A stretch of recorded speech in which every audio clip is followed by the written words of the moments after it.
Hello everyone, welcome to my class. আজকে আমরা class 9-10-এর chapter 5, 9-10 biology chapter 5 food nutrition and digestion এই চ্যাপ্টারটা নিয়ে বিস্তর আলোচনা করব। তার আগে আমি দুঃখিত যে আমি অনেকদিন হচ্ছে ভিডিও আপলোড করতে পারিনি।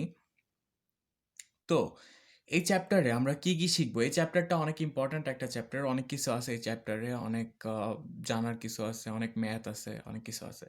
তো এই চ্যাপ্টারটা নিয়ে আমাদের কি কি শেখার আছে আমরা সেই জিনিসটা আগে দেখে নিই। আমাদের মেইন কন্টেন্টগুলো হচ্ছে প্ল্যান্ট মিনারেল নিউট্রিয়েন্টস। আমরা প্ল্যান্টের মিনারেল নিউট্রিয়েন্টস সম্পর্কে জানবো and their deficiency symptoms, then food ingredients, ideal food pyramid, balanced diet, vitamin deficiency disease, then BMR এবং বিএমআই নিয়ে কিছু ম্যাথ আমরা করব। Then will discuss about digestion process and disease which are caused by intestinal disorder. তো অনেক কিছু আলোচনা করব আমরা এই চ্যাপ্টারে।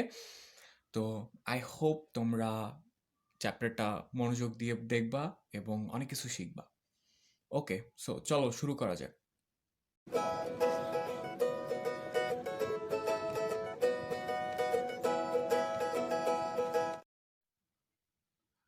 দেখো, plant absorb certain elements from soil, air and water for growth and nutrition. তার মানে কি, প্ল্যান্ট কিছু এলিমেন্ট সয়েল, এয়ার এবং ওয়াটার থেকে অ্যাবজর্ভ করে নেয়। কেন অ্যাবজর্ভ করে নেয়? For their growth and nutrition. এখন এই এলিমেন্টগুলো হচ্ছে নিউট্রিয়েন্টস, যার বাংলায় বলে হচ্ছে খনিজ পুষ্টি। এবং সয়েল থেকে দেখা যায় এই মিনারেল নিউট্রিয়েন্টগুলো পায় এবং এয়ার এবং ওয়াটার থেকে অনেক নিউট্রিয়েন্ট পায়। আমরা আস্তে আস্তে সবগুলো নিয়ে আলোচনা করব। In plant 60 inorganic nutritional elements, 60 inorganic nutritional elements প্ল্যান্টের অ্যাবজর্ভ করা দরকার পড়ে, যার মধ্যে 16 আর এসেনশিয়াল এলিমেন্টস। এই এসেনশিয়াল এলিমেন্টগুলো হচ্ছে প্ল্যান্টের খুবই বেশি দরকার, অনেক বেশি দরকার। যারও আবার ভাগ আছে, আমরা দেখব। এই এসেনশিয়াল এলিমেন্টগুলো কেন দরকার? They are required for their normal growth and physiological activities, reproduction, এসব কাজের জন্য এই 16 এসেনশিয়াল এলিমেন্টস আর রিকোয়ার্ড, দরকার। এখন এই 16 এসেনশিয়াল এলিমেন্টসকে আমরা দুইটা গ্রুপে ভাগ করতে পারি। 16 essential elements are divided into two groups. কি কি? Number one, macronutrient or macro elements. Macronutrient or macro elements and micronutrient or micro elements.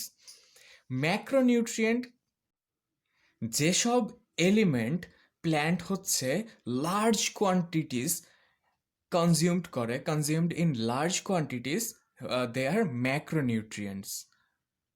Macronutrients হচ্ছে 10টা।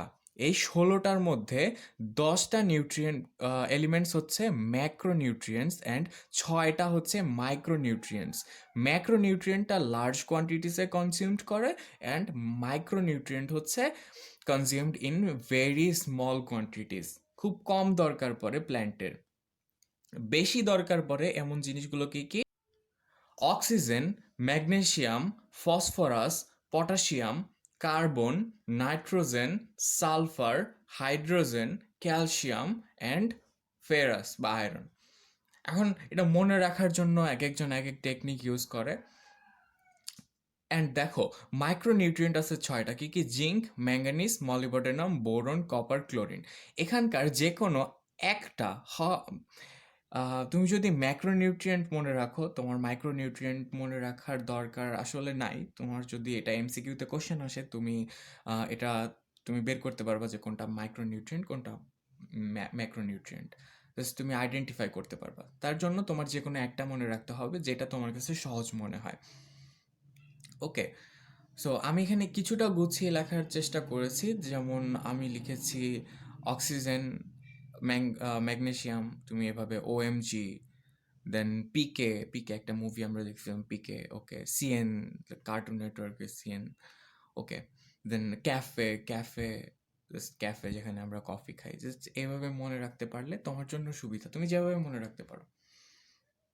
আচ্ছা, দেন এই যে নিউট্রিয়েন্টগুলো, এই নিউট্রিয়েন্টগুলো আমরা কোথা থেকে পাই? আমরা এর আগে বলছি যে আমরা সয়েল, ওয়াটার এবং এয়ার থেকে পাই। দেখো, আমরা কার্বন এবং অক্সিজেন তো আমরা অ্যাটমসফিয়ারে পাই, যেমন হচ্ছে আমরা কার্বন ডাইঅক্সাইড আমরা দেখি আমাদের এয়ারের মধ্যে কার্বন ডাইঅক্সাইড থাকে, এখান থেকে আমরা কার্বন এবং অক্সিজেন তো পাই। ওয়াটারের মধ্যে ওয়াটারের আমরা যদি সংকেতটা দেখি H2O, তার মানে আমরা এখানে হাইড্রোজেন এবং অক্সিজেন তো পাচ্ছি। বাকি যে এলিমেন্টগুলো, নিউট্রিয়েন্টগুলো আছে, সেগুলো আমরা হচ্ছে সয়েল থেকে পাই, যেটা হচ্ছে রুটের মাধ্যমে প্ল্যান্ট অ্যাবজর্ব করে নেয়। এবং এই নিউট্রিয়েন্টগুলো আমরা পাই অ্যাজ সল্টস, সল্ট হিসেবে পাই। Plant absorb them in ionic forms, ionic ফর্মে প্ল্যান্ট এগুলোকে অ্যাবজর্ব করে নেয় রুটের মাধ্যমে। দেখো কেমন থাকে আয়নিক ফর্মগুলো, আমি নিচে আয়নিক ফর্মগুলো লিখেছি। এই আয়নিক ফর্মগুলো পরবর্তীতে ভেঙে তার প্ল্যান্টের জন্য যেভাবে দরকার সেভাবে সে নিজের মতো করে ভেঙে নেয়।